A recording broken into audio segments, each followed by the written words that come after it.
Karena dari kecil sering merasa diabaikan, aku marah sama mereka, tapi dengan cara membuat diriku hancur.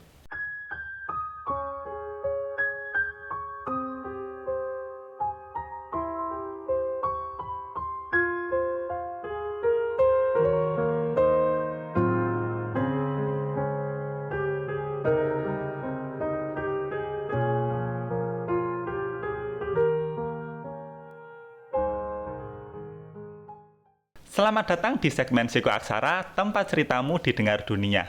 Pada episode kali ini, aku mau bacain cerita yang dikirim oleh Kak Vivah dari Gunung Tua, Sumatera Utara.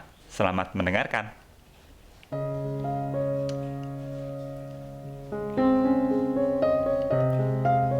Hai Kak, aku sering ngerasa bersalah sama diri sendiri. Rasanya setiap bercerita kepada orang lain, merasa selalu nggak nyaman dan nggak percaya dengan orang lain, apalagi jika mereka memberikan kata-kata pujian. Mungkin karena dari kecil sering merasa diabaikan sama mama. Menurutku, mama lebih perhatian sama kakak dan adik-adikku. Cara mama memperlakukan kami sangat berbeda. Apapun hal yang kuinginkan harus dengan usahaku sendiri. Sedangkan mereka enggak. Aku harus ngelindungin adikku dari sejak kecil dan menjaganya seolah-olah aku nggak butuh itu dari mereka. Aku dituntun untuk mandiri, makanya aku marah sama mereka, tapi dengan cara membuat diriku hancur.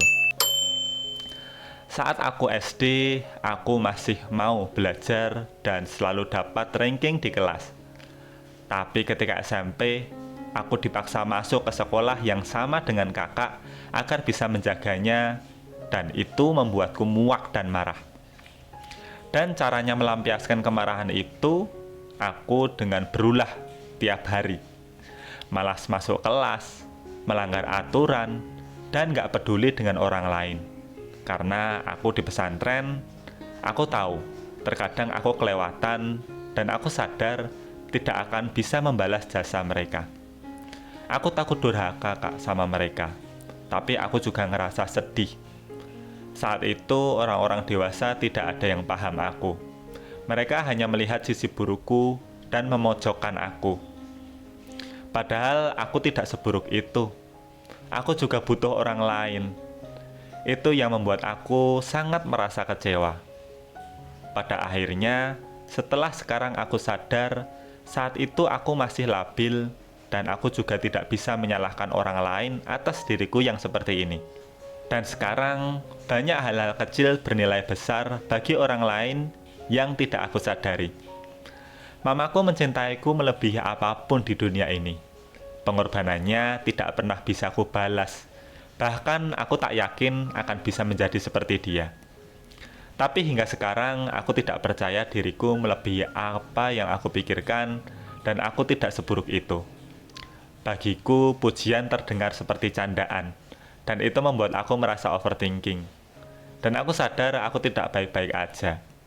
Hanya saja aku yakin, suatu saat aku bisa mengatasi masalahku sendiri.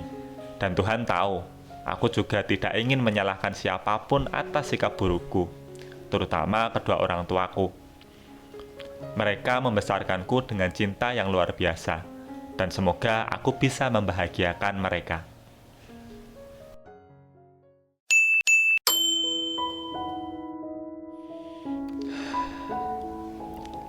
Halo Kak Vivah, thank you ya udah berbagi cerita kamu. Aku ngucapin terima kasih kamu udah membuka sebagian besar hatimu di sini. Aku bisa ngerasain betapa panjang perjalanan emosimu, dari kecil sampai sekarang. Dan aku ngerti sih, pastinya rasanya berat banget. Kayak membawa beban yang bahkan kadang kamu sendiri bingung mau naruhnya di mana. Rasa bersalah, rasa nggak percaya diri, rasa marah, rasa sedih, semuanya bercampur dan kamu berusaha keras untuk memahaminya sendiri. Aku mau bilang, apa yang kamu rasakan itu valid. Nggak ada yang salah dengan kamu. Waktu kecil kamu cuma ingin merasa dilihat, dimengerti, dipeluk, tapi mungkin yang kamu dapatkan malah tuntutan untuk menjadi kuat, bahkan sebelum sempat merasa aman. Wajar banget kalau sekarang ada bagian dari dirimu yang merasa sendirian di tengah dunia ini. Aku lihat kamu udah melakukan hal yang luar biasa. Kamu bisa menyadari lukamu. Banyak orang bertahun-tahun hidup di dunia tanpa tahu bahwa rasa marah, overthinking, rasa nggak percaya itu sebenarnya akar-akarnya ada di pengalaman masa kecil mereka. Dan aku tahu kamu bukan sedang menyalahkan siapa-siapa. Kamu hanya mencoba memahami kenapa hatimu terasa rapuh, dan itu butuh keberanian besar. Kamu sudah mengambil langkah itu. Sekarang, mungkin yang kamu butuhkan bukan lagi mengubah dirimu, tapi mulai menemani dirimu sendiri. Bagian kecil dari diri kamu yang dulu terluka. Mungkin saat kecil kamu merasa, aku harus kuat, aku harus mandiri, aku nggak boleh merepotkan. Tapi sekarang, kamu boleh loh bilang ke diri kamu sendiri, aku juga manusia, aku juga butuh dipeluk. Aku berhak merasa aman tanpa harus selalu membuktikan apa-apa. Pelan-pelan, kita bisa membangun rasa aman dari dalam. Bukan dengan memaksa percaya orang lain, tapi dengan membangun kepercayaan dengan diri sendiri dulu. Bahwa aku cukup, aku layak dicintai, aku nggak harus sempurna untuk diterima. Mungkin ini bermanfaat buat kamu. Aku mau kasih kamu satu teknik sederhana, namanya Self-Reparenting Notes. Ini buat membantu kamu membangun rasa aman dari dalam. Caranya, coba setiap hari ambil 3 menit aja buat nulis satu kalimat yang kamu harap dulu kamu dengar waktu kecil. Misalnya, kamu nggak harus kuat sendirian. Aku bangga sama kamu, bahkan ketika kamu kesel sekalipun. Aku di sini buat nemenin kamu, selalu. Coba tulis kalimat-kalimat ini bukan buat orang lain, tapi buat bagian kecil dari dirimu yang dulu pernah merasa sendiri. Kalau kamu mau, setelah nulis, kamu bisa bacain pelan-pelan ke diri sendiri.